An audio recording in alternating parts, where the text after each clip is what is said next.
Hi everyone.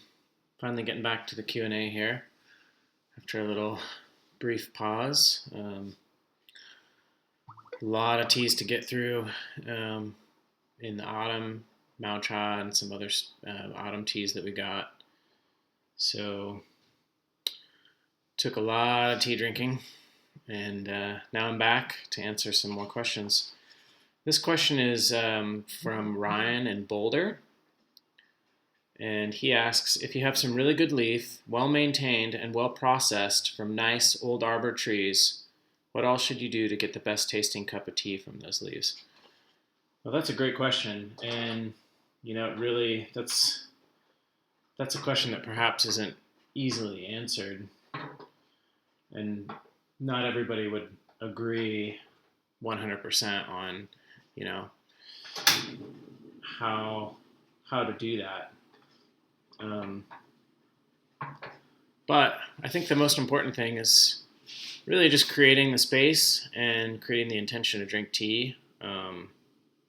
Because once you've done that, that's really the main thing. Everything else is kind of technique or what kind of teapots you have or teawares and things like that. Ultimately, that doesn't matter. I mean, if you have a if you have a little gaiwan, you can make tea. If you have water, you can make tea. But obviously, talking about water again, you want the best possible water that you can get. Um, Spring water. It's better not to have filtered water, although filtered water is better than municipal tap water. Here I'm going to use some well water. We're just on the east side of the Cascades and kind of the foothills of the Cascades, and we have a 630-foot well that taps into like some deep aquifers, volcanic aquifers. So I've got good water here, so that's and it just comes right out of the tap. But use good water, and the other thing that I really recommend is getting a clay boiler. I feel like clay really oxygenates the water well. You can also get and use bamboo charcoal and put pieces of bamboo charcoal in the boiler itself if you have impurities in the water. That tends to take them out. I do like to use fire. Maybe it's not scientifically proven that heating water with fire is going to produce a better result, but I feel like it's a traditional way of doing it, and it interacts really well with the boiler. Sometimes when I'm just making tea and I'm not using this, I'll use like a Breville all glass water kettle. A lot of those cheaper like Black and Decker $30 water kettles that you can get, they have a lot of plastic in them, and over time that plastic will leach into the water, and maybe you'll taste it, maybe not, but it's definitely no good. So over there we got that set up. Now talking a little bit more about the teawares. I like to use if I really want to drink a special tea, I like to use a clay pot, and this is my Pu-erh dedicated, seasoned, intentionally seasoned initially, and then over years seasoned. I've had this one a couple of years, not super long. Um, but I feel like the clay is really good for the tea. It doesn't have to be Jianshui. It could be Yixing. It could be Qingzhou. It could be made by somebody locally. There's lots of good clay out there. So yeah, find your favorite brewing device. Clay is the best for pour because it really retains heat. It keeps the heat high while you're brewing. And yeah, it tends to also give the tea a little bit more body, especially with a teapot that's been seasoned well. So whenever I'm drinking a special tea for my own enjoyment, I'm really going to use a clay pot for sure. When I'm drinking tea for evaluation, pretty much always a gaiwan, at least initially, at least for the first couple of sessions, really getting to know the tea. I need something neutral like a gaiwan. If you do want to go with the Gaiwan, I do recommend the Ruyao ones because they do hold heat better, especially for like raw pu'er and ripe pu'er or any kind of or oolongs, anything that needs a high temperature. The Ruyao Gaiwans tend to really hold their temperature better than just like a ceramic, Gaiwan. So just waiting for the water to boil here. The next thing I want to talk about is, just really preparing the tea in a way that is that preserves a lot of its integrity. And that can be tricky with cakes sometimes because they can be tightly compressed. Typically, the wild arbor teas or the old gushu teas that we work with and that we press, that's not, the tight compression isn't so much of an issue. I'm just going to bring it closer here so you can see. This cake, as you can see, has already been rather chopped up, but I tend to want to go from the back and then radially outwards, I'm trying to, I like to keep the shape of the cake, but it's not absolutely necessary. If you get a lot of broken leaves, it's just going to come out a little bit stronger, and that may or may not be a bad thing, And I tend to break it up a little bit, not too much. I try to break it off in layers because the leaves tend to be layered on top of each other. But I'm just going to kind of go with a little bit of stuff I broke off. And let's see, where's my... And then I do like to weigh it. I mean, you don't have to weigh it. But it's nice to really have a predictable outcome because sometimes you eyeball a tea and you're like, oh, that's the right amount. And then you were thinking it was 7 grams and actually it's 10 grams. Or you're thinking it was 7 grams and it was, like less. And then the tea comes out not as strong. So for this teapot, I like to use about 8 to 9 grams. I think I'll just go with 8.5.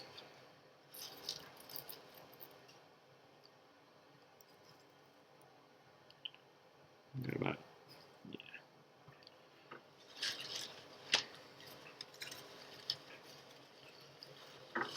We got that. We're all set.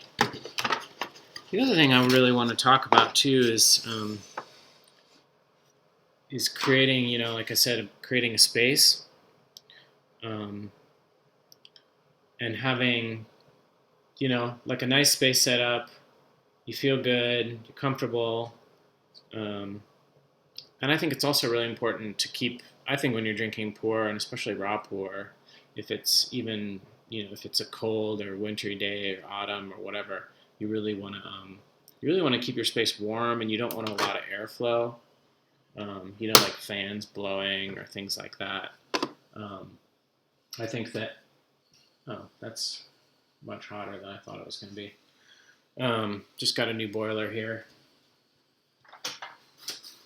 First time I'm using it. Looks like I overfilled it. It's spouting out.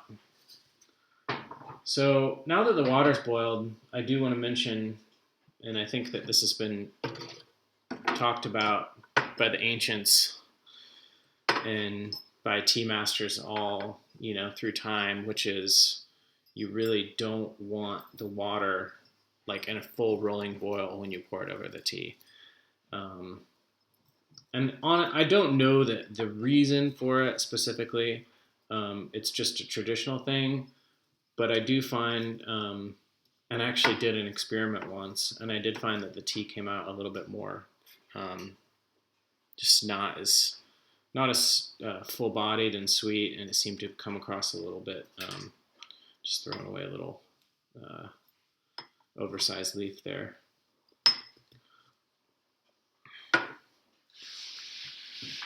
So yeah, make sure that the water, once it's boiled, let it boil, shut it off, and then sit briefly. This one you can't see it. The Brevils are the Breville glass ones are nice because you can see what's going on inside. This one is actually still boiling a little bit because the clay holds so much heat,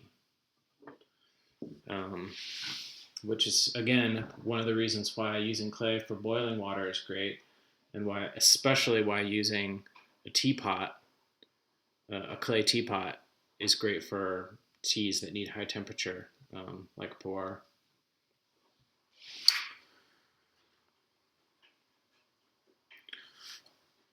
So I'm going to go ahead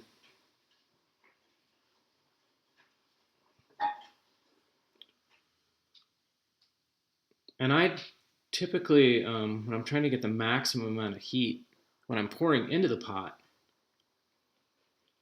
I keep the height low. And I don't like to overfill the pot. For the first wash or infusion, maybe it's not that big of a deal, but I don't really like to overfill the pot. Because when you overfill the pot and the water is coming out, you're basically just flushing the tea oils out the pot. And that's not going to result in a better cup of tea or a more tasty cup of tea. So I'm going to do a really brief wash here. And you can use a filter or not. I don't really use a filter. It looks like there's a little leaf of something that is in the chahai from before. Not a big deal. I don't know if you can hear the kettle, probably not, but it's still got a little bit of a fizziness. And I know that a lot of people say, oh, you have to hold the teapot, in your hands the whole time, transmitting your chi into the teapot. I mean, you can do that, but it's not absolutely necessary. And again, I try to come up with reasons that are at least somewhat based either in tradition or in science, why I would do these things.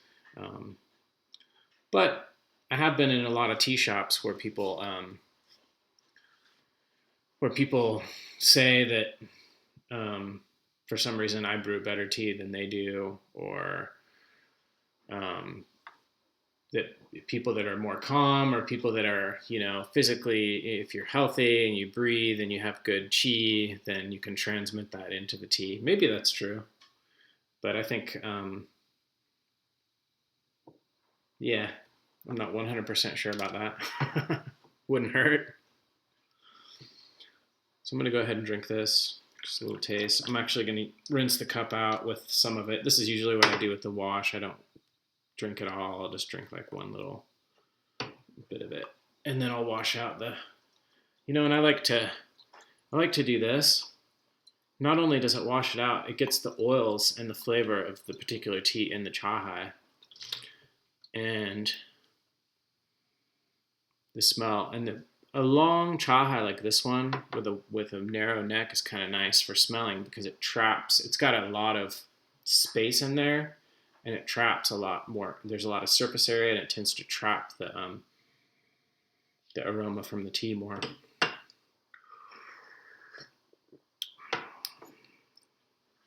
So this is a 2009 Ilau Jiasa. This is one of the early productions that we made, and I just haven't drank it in a while. It's nice to revisit it. And again, when you're pouring, keep it low. When you're pouring into the pot, keep it low. And sometimes what I'll do, in later infusions, but I'll demonstrate it now, is I like to put a little bit of hot water over the teapot just to seal that lid, and just to like give the teapot like a little heat boost. This is particularly useful in cold weather. And what some people will do is they'll actually put the teapot, like if you're brewing like in a colder, if you don't have like a really nice heated space, or you're outside, you could bring a bowl and you could literally put the teapot in the bowl and then fill the bowl with boiling water. So the teapot would then be sitting in, warm, hot water during brewing. That also helps boost. We used to do that in Kunming. in a lot of the tea shops, because a lot of the tea shops don't really have, they're not enclosed. The whole front part of the shop is just like a roll up, roll down door. And so when it gets cold in Kunming, and it does get cold in Kunming, that really helped keep the temperature high in the pot. So I'm going to go ahead and again, I think getting the best cup of tea out of a particular tea also kind of requires you to get to know the tea and, the right time, the amount of the infusion time, like how long you're going to infuse the leaves in the teapot, could really vary from tea to tea. It's not always going to be the same for every tea. Some teas need a little push. Some teas need you to keep it short and sweet so that they don't come out too strong. This tea, wow, I guess it's 6 years old now. I notice I do a high pour because the tea in here is very, very hot. And I don't want to burn myself, and I don't want to just sit here. I want to drink the tea. So I like to do high pours from the cha hai, low pours from the kettle boiler to maintain the heat. Then you could do a high pour from this into the cha hai if you wanted to cool it. And then finally, a high pour into the cup. And by now, it should be totally ready to just guzzle right down. Actually, it's still pretty hot. A lot of people like to do the taking in and kind of like aspirating the tea or oxygenating the tea across your tongue, the slurping. I don't really do that. I never developed that habit. Some people like it because they feel like they get a little more out of the tea. You can try it. I'm just so used to tasting tea in the way that I taste it that I don't really do that, because when I do that, it doesn't taste normal to me. It tastes a little bit different.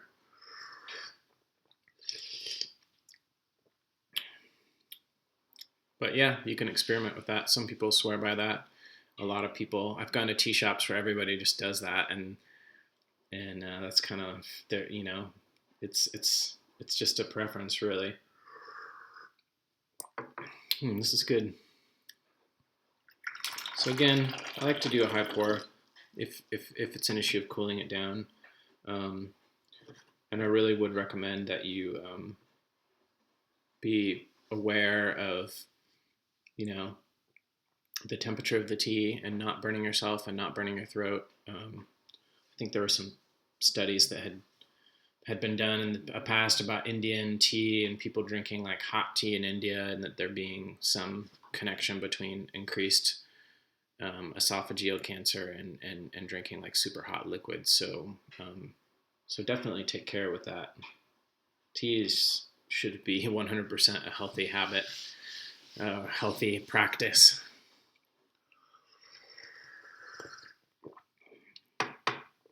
I'm trying that little James from TDB, and I think Danny also. I think they're slurpers, and I hope they don't mind me saying so. But again, low pour. Try not to overfill the pot. A little bit to comes out the side there, and there is okay. Good seal. It gives a good seal if there's like a little bit there.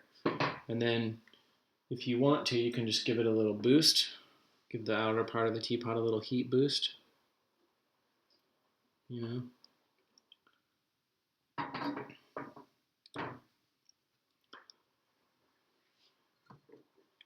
Yeah, so that's pretty much it.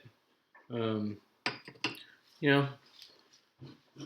think the important thing is really just to create a space around it and just give your best, just do your best for the tea and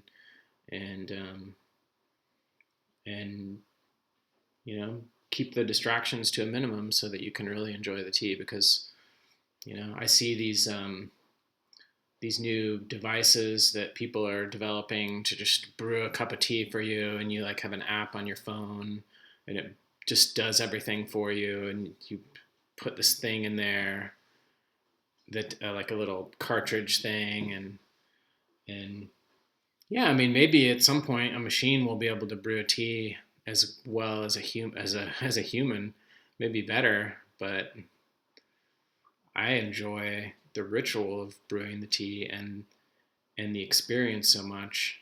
I mean, why would you take that away? That's like maybe for a lot of people the one time of day when you really can do something that isn't productivity oriented or something like that. That's just really just for you. So um,